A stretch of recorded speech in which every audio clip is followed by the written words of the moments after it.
Ahojte a vítajte pri sledovaní tejto epizódy Vykopávky. Dnes sa pozrieme na tento staručký počítač, niekto by možno povedal notebook, je to ale skôr laptop, keďže je to obyčajný počítač bez zabudovanej batérie, pripája sa k sieti. Je to staručká záležitosť, je to ARC Accent SX, predpokladám, že vnútri je nejaká 386 SX podľa názvu. Popravde neviem, má parádnu mechanickú klávesnicu a skúšal som ho len zapnúť, že či sa zapne.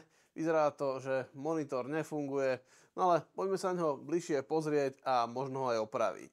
Podobné počítače vyrábalo Olivetti, Toshiba alebo kdokoľvek iný, nejaké z nich pohádžem tuto na obrazovku. Oni v podstate vyzerali úplne takto isto. Celkom pevné plastové telo, máme tu disketovú mechaniku, pravdepodobne nejaký servisný port na hard disk, vypínač sieťový. Zo zadnej strany vidíme, že máme prípojku rovno na elektriku, klávesnicu, máme tu grafickú kartu, výstup na tlačiareň, komport. Tu už mám strčenú extra kartu, to sa pozrieme neskôr. ISA karty sa do tohoto počítača našťastie dajú vkladať veľmi jednoducho, len cez tieto dvierka a tam vnútri dole sú dva sloty na ISA kartu. Jednu z nich zaberá ale už grafická karta, takže tu neviem, či by sme chceli vymieňať. Máme tu ďalší komport a možnosť pripojiť externú mechaniku. Spredu nemáme nič, len veľké kovové ucho na uchopenie tohoto ťažkého prístroja. No a máme tu dve západky, ktoré pevne držia monitor zatvorený. Takže skúsme sa pozrieť ešte túto dovnútra, čo tu máme. Vidíme tu nejaké ledky na boku, pravdepodobne reset tlačítko zapustené. Zvláštne, že je tu možnosť zapnúť, vypnúť monitor a regulácia jasu. Ono je dosť možné, že tento počítač nosili ľudia so sebou a pripájali ho cez tú externú grafickú kartu. Čiže tam bola aj možnosť pripojiť klávesnicu, takže toto sa nosilo také zatvorené, ťažko povedať. Dolu máme klávesnicu a čo je absolútne fantastické a mne sa celkom páči je, že do počítača sa dostaneme len vybratím klávesnice. Tuto po boku máme také dve tlačítka, západky, stlačím ich a vyťahnem celú klávesnicu. Tu máme k dispozícii možnosť vymeniť rámku, tá je tam síce pevne upevnená cez nejaký extra slot. Aha, to je ešte o dosku pripojené, takže tu by sme mohli upgradenúť rámku počítača, poprípade nahádzať, povedal by som, že asi romky. A máme tu miesto pre nejaký rozširujúci koprocesor.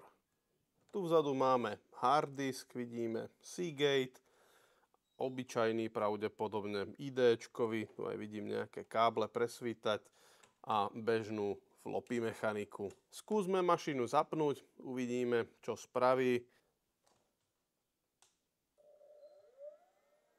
Oh wow. Hlučný hard disk, powerletka svieti a počujem tikať PC speaker, počíta rámku.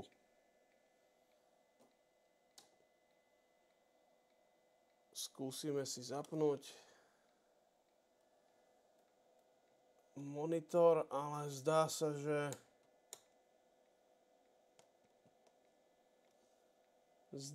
nám monitor nenabieha.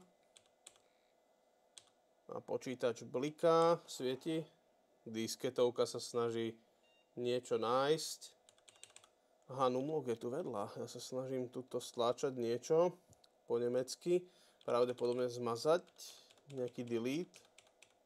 OK, počítač sa zdá, že nám nabieha, ale vďaka tomu, že máme tam tú grafickú kartu, napojíme si to na monitor a pozrieme sa, či naozaj nabieha. Takže počítač mám pripojený k monitoru, pustíme si ho, pozrieme sa, či nabieha. No samotný harddisk je teda fakt dosť hlučný. Na tieto hluky už dneska nie sme vôbec zvyknutí. Počujem klikanie, počítanie rámky základného post-testu. Tuto máme Escape a načítal nám 4 MB pamäte, to je super. Pokračuje checksum failure, klasika.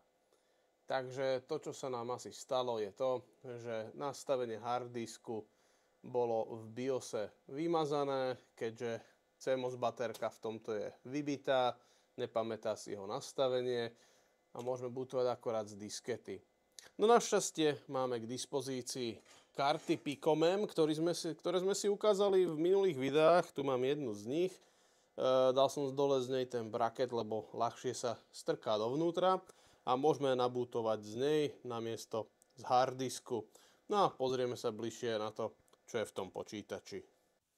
No dobré, Picomem kartu som vložil do ISA zbernice z boku a môžeme ho skúsiť zapnúť.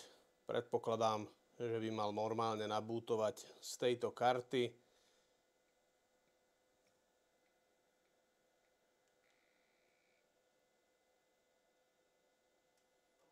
A tým pádom obídeme nastavenie BIOSu. Áno, Picomem našiel. Nabieha. No a mali by sme sa dostať normálne do DOSu, konkrétne do Nortona alebo Volkova. Ani neviem, čo to je. Toto by mal byť Volkov. No a môžeme sa pozrieť, čo je to za počítač. Použijeme Checkit alebo Checkit. Ťažko povedať, ako to pôvodne malo byť vyslovované. Načítanie je veľmi rýchle. To bude rýchla 386. A pozrieme sa na main systém. Tu je vidno. Trocha posuniem. Je to 386 so 16 MHz. Čo je super, tak nám na počítači zdá sa všetko funguje okrem toho displeja. Je to ale plazmový displej, čiže je dosť možné, že rozbitý zvnútra a nefunguje vôbec, alebo odišla len zdrojová časť, ktorá napája tento zdroj. Teoreticky by tam mal byť nejaký vysokonapäťový zdroj, ktorý tú plazmu zažína a ten by mohol odísť. Bývajú častokrát také všelijaké.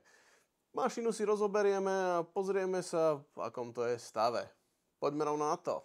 Nejaké okravé šrobky som dal už von, ale vyzerá to, že bude ich treba dať von troška viac.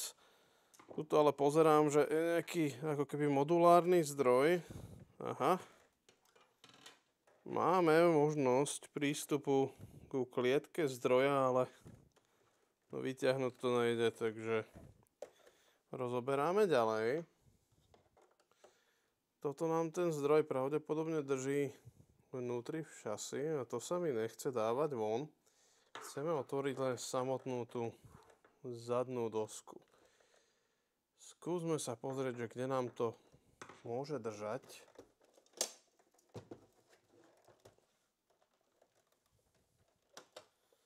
No tu u klávesnice nám to už nedrží teda určite.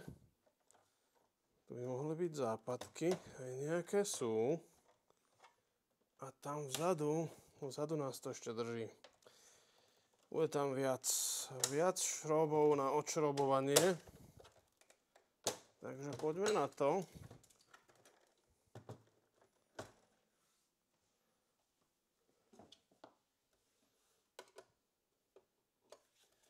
Tu bude zdroj. Čo by nás ešte mohlo držať? Tu vyzerá byť disketová mechanika. A v strede máme šrob. Jasne. Ten nás určite trocha podrží. A už to vyzerá lepšie. Stále nás niečo drží. Zdá sa, že to bude zrovna grafická karta. Budeme ju musieť vyťahnuť. A vidíme, že je tu pripevnená cez tento špeciálny displejový kábel. Na grafickú kartu tam máme Trident TVGA 8800. No, čo nás ďalej drží? Zdá sa, že sú tam ešte vzadu šroby. Skúsim povoliť túto.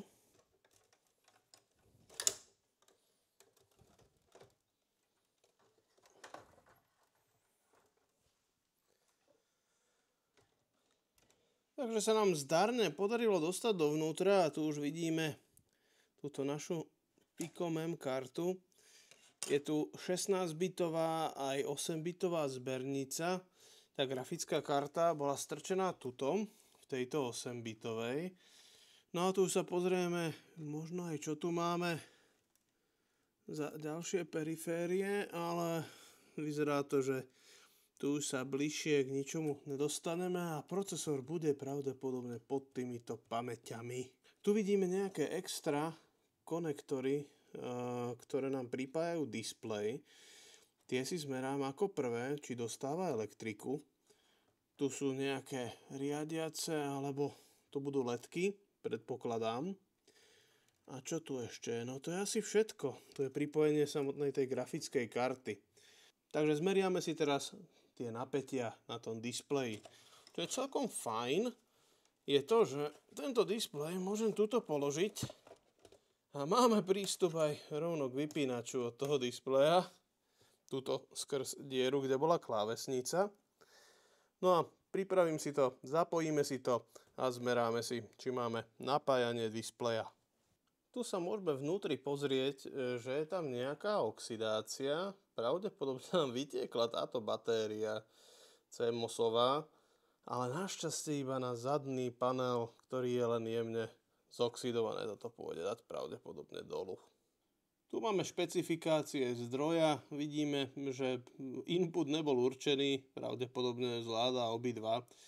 Ale na výstupe má mať plus 5 V 5 A, silných 5 V, slabších 0,1 A minus 5 V, takisto iných minus 5 V, plus 12 V a minus 12 V. To bude pravdepodobne pre disketovú mechaniku alebo pre hard disk. A plus 200 V, 0,16 A. To bude na displej. Toto napätie si musíme najprv overiť. Takže tu máme konektor vychádzajúci zo zdroja. Má také zlovestné farby. By som povedal, že naozaj pre vyššie napätie. Máme tu aj rovno zeleno-žltý, OK. Čiže predpokladám, že tých 200 V nájdeme medzi týmito dvoma, bielým a čiernym. To si overíme, možno, že tam nebude vôbec nič a tým pádom je zdroj zlý. Takže, ako budeme postupovať? Strčím si, nastavím si voltmeter na meranie voltov. Dáme si mínus na tento čierny. Aha, myslel som, že mi tam rovno vojde ten hrot, ale sú troška menšie tie dierky, takže to urobíme počas zapnutého počítača. Takže to naštartujem. Luk je počuť troška viac, keďže je to otvorené. A poďme si to zmerať. Či je tam 200 V. Tu je 5 V. OK. Skúsime tu. Je tam 185 V. OK, to by mohlo byť v poriadku. A tu je 190 V. Takže napájanie pre displej máme. To znamená, že displej je s najväčšou pravdepodobnosťou vadný a neopraviteľný. Ešte troška sa pohráme s monitorom. Je možné, že tento prepínač nám neprepína, ale pravdepodobne je ten monitor prasknutý niekde a nefunguje. No nech sa pozerám, ako sa pozerám kolom dokola celého monitora. Nie je žiadny šrob ani nič, kde by sa dalo ísť dovnútra. Predpokladám, že nejaké šrobky sú tuto pod tou samolepkou. No a potom to už budú asi len západky po okraji. Takže poďme sa tam pozrieť, že či tam naozaj niečo je. A skúsim to nepoškodiť. Jo. No, ešte to aj lepí, takže budeme to môcť dať naspäť. Takže sa na to pozrime. Kam nás toto pustí? Je dosť možné, že aj nikam. No, pravdepodobne nikam. Ale sú to rozhodne šrobky, ktoré museli ísť von. Ináč by sme to neotvorili. No. Tieto veci sú asi najhoršie na týchto rozoberaniach zariadení, ktoré nikto nevie, ako sú dané dohromady. Servisný manuál, možno, že by som ešte aj našiel, ale zrovna pre tento klon, čo to je vlastne ARC, som v podstate nič nenašiel. Podobné sú Toshiby alebo aj iné počítače z tejto éry, ale sú ozaj len podobné a rozoberajú sa ináč. Majú na iných miestach komponenty a povolila západka. To je celkom plus. Už by sme mohli byť hlbšie troška, ale len o jednu západku, no to je malý vin. Ale postupne by sa tam snad malo dať dostať. Tak sa mi to predsa podarilo povoliť na jednej strane. Uvidíme, ako sa dostaneme hlbšie. Troška oponuje samotný displej, nechce sa dať otvoriť. Tuto na spodu to drží asi najviac. A tam sa mi to nedarí vypáčiť. Bojím sa, že ho naozaj zlomím. No dúfam, že tam tá západka naozaj je. Tam, kde si myslím, lebo mohli to vyrobiť aj symetricky. Ak je tuto západka, tak by som sa mohol dostať dovnútra. A zdá sa, že tam je. Ale moc ľahko ma dovnútra teda nepúšťa. Ajaj. Aha, dobre, to nám vyletel len gombík na reguláciu jasu, to je v pohode. Keďže tento ajaj, a toto už je jedna z tých západiek, ktorá povolila. No a dostaneme sa predsa len dovnútra. Takže dve západky to neprežili. Vidíme tu malý board, na ktorom je reset tlačítko, ledky zobrazujúce stav počítača, no tuto to moc dobre nedrží. Sa mi až nepáči, ako je to slabo pripevnené. Dotiahneme. Tak, to sa mi ľúbi viac. No a pozrime sa zbližša na ten samotný displej. Zdá sa, že má na sebe nejaké poruchy, neviem, či je to vôbec vidieť na kamere, ale sú tam také jemné bodočky za týmto sklom. Toto je ozaj sklo. Počuť, že to je sklo. No a za tým sklom sú nejaké bodočky, buď sú to nejaké kúsky lepu, ktoré bublinky alebo niečo také. Alebo niečo iné. No ale tento vypínač je príšerne jednoduchý a pochybujem, že je vadný. Ale i tak sa na to pozrieme, že či naozaj prepína tak ako má. Našťastie len na dvoch šrobkoch. Takže si ho dáme von.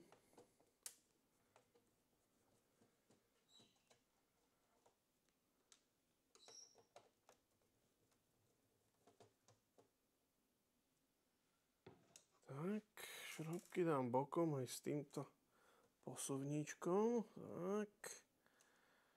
No a pozrieme sa, či tu náhodou není niekde zrada. Tuto máme fialovo-oranžovú smerom dolu, ale tak je tam aj kľúč, takže to nám nedovolí zasunúť ináč. A tuto takisto kľúč je smerom hore, nás nepustí dať to tam ináč. To posuvník sa zdá byť absolútne perfektný. Hýbe sa, by som povedal, veľmi ladne a je namazaný. Takže ten predpokladám, že v úplnom poriadku. Tento prepínač je taký troška zvláštny na dotyk. Pozrieme sa na tie spoje. No spoje vyzerajú byť v úplnom poriadku. A teraz si ešte zmeriame, či naozaj prepína. Nastavíme si multimeter na meranie kontinuity a skúsime to.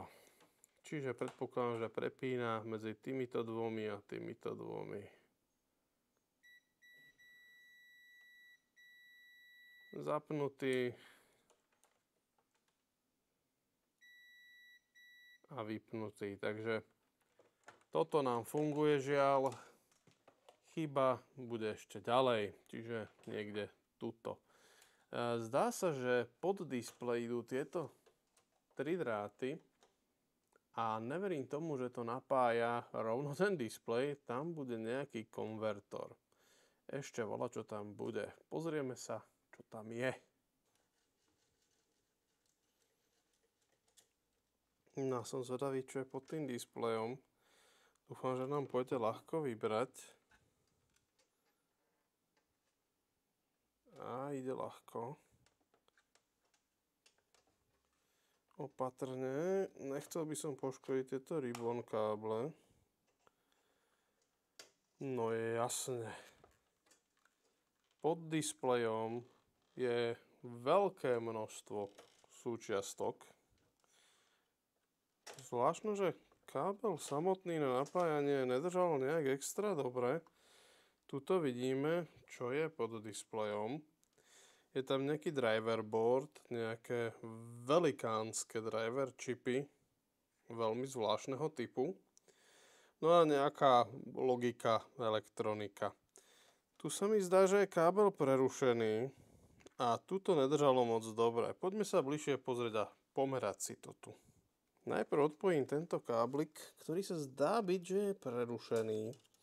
Máme tu nejaké poškodené kúsky toho drátu, toho kábla.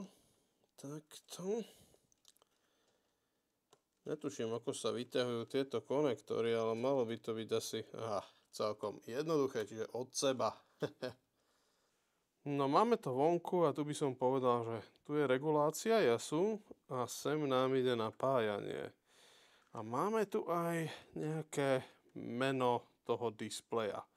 Poďme si ho vyhľadať, pozriem sa, že či sa nedá nájsť schéma zapojenia a mohli by sme si pomerať, či je všetko v poriadku. No a tu sa pozerám na listing tohoto displeja, alebo teda veľmi podobného. Tento náš má názov PG 644 180 RA16, čiže pravdepodobne také má rozlíšenie. No a to, čo sa mi podarilo nájsť, je niečo, čo má rozlíšenie 640 na 400 a tá suma, ktorá tam je celkom zarážajúca. Čiže náhradu hľadať určite nebudeme. Takže displej som si zapojil na tú malú dostičku s prepínačom a reguláciou jasu. Zmeriame si, či nám sem idú napätia zo zdroja. No a možno sa ešte tuto poobhliadneme. Schému tohoto zapojenia som nikde na nete nenašiel. V podstate ani len tento typ displeja mi nikde nenachádza, iba tú druhú verziu s nižším rozlíšením. Takže zostávame s týmto displejom a skúsime zistiť, či náhodou nie je chyba niekde na tomto driver boarde. Mašinu naštartujem a tuto máme aj lepšie farebne asi rozdelené než oranžový, hnedý a žltý. Máme tu čierny, modrý a červený. A pozrieme sa, čo nám sem ide. Čiže na modrý je to 5 V, to bude pre čipy. A tu je, dúfam, tých 200 V. 195 V. Čiže áno, máme tu elektriku, ale nič to nerobí. Budeme sa musieť poobzerať, či tu nie je niečo jasne zhoreté alebo nefunkčné, ale na prvú obhliadku to vyzerá úplne normálne. No nech sa pozerám akokoľvek na tú dosku, nenašiel som tam nič pokazené opticky. Použil som preto aj termokameru, aby som sa pozrel, že či náhodou tam nie je niečo, čo sa silne prehrieva. Ale keď sa pozrieme, tak tá doska je v podstate kompletne studená až na tieto dva vrchné integrované obvody a túto rezistory a tú diodu.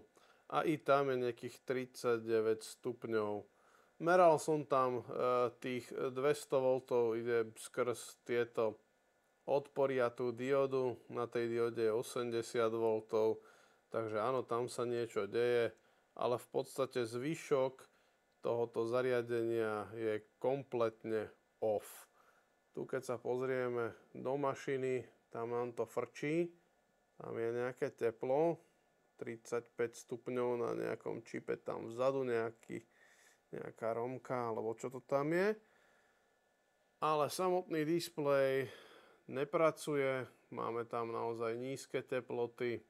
Aj tie zohriaté čipy, čo sú tu, to majú len 29-30 stupňov, v podstate nejaká pracovná teplota.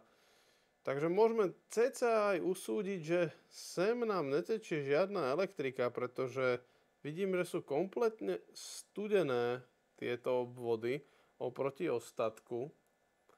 A mohlo by sa jednať o to, že 5V rail, ktorý nám sem ide, neštartuje túto elektroniku. Lebo tých 200V tu máme, to som tu meral všelikde, je to tu, ale tých 5V možno, že sa nám ďalej nerozvádza.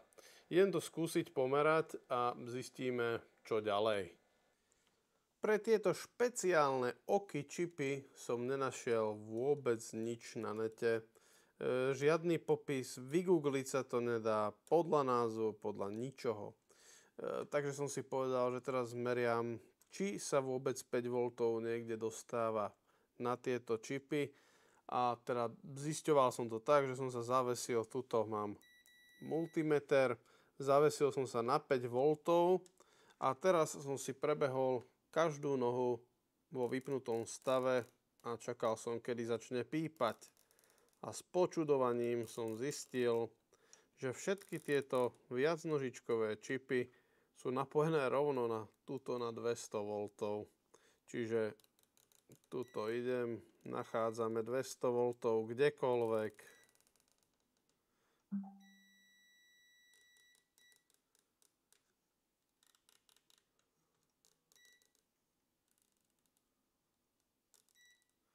Takže napájanie pre tieto čipy určite dostávajú, keďže tých 200V tam máme. Zohrievať sa nezohrievajú, buď to ich neštartuje nejaký signál, alebo niektorý z nich je odpálený. Ťažko povedať. Myslím si, že tu už s diagnostikou ďalej nezajdeme. Jediná možnosť opraviť tohoto notebooku do nejakého rozumného stavu by bola výmena kompletne celého displeja. Predpokladám, že má štandardné pripojenie z grafickej karty. Myslím, že je to LVDS, nejaký display konektor. Na to by sme mohli ešte nájsť nejaký displej, ale tento pekný plazmový displej, ono to dobre vyzerá, bude zelený, oranžový alebo biely, ťažko povedať. Už sa nevrátime k tomu pôvodnému dizajnu a tomu, ako to vyzeralo, pokiaľ by sme ten displej vymenili. Takže túto naša diagnostika asi končí, nemám s tým už ďalej čo spraviť, možno skúsim zohnať náhradný displej, ale žiaľ musíme sa uskromniť a prehlásiť tento notebook za neopravený. Aj keď teda mašina samotná funguje, bootujeme, ale nemáme funkčný displej. Takže notebook žiaľ zostáva rozpracovaný a neopravený. Nikde som nenašiel ani len podobný displej s rozlíšením 640x480, našiel som len industriálny plazmový displej s rozlíšením 640x400. Je síce možné, že s ním by to nejak fungovalo, pokiaľ má štandardné pripojenie na LVDS displeje, ale teda rozmerovo by nemusel sedieť. To si ešte určite nejak pomerám. zistím si, že aký displej by sa dal donútra strčiť, no a podľa toho sa zariadím. Takže tentokrát sme zariadenie neopravili, no a vidíme sa na budúce pri inej vykopávke. Ďakujem za pozornosť a čaute.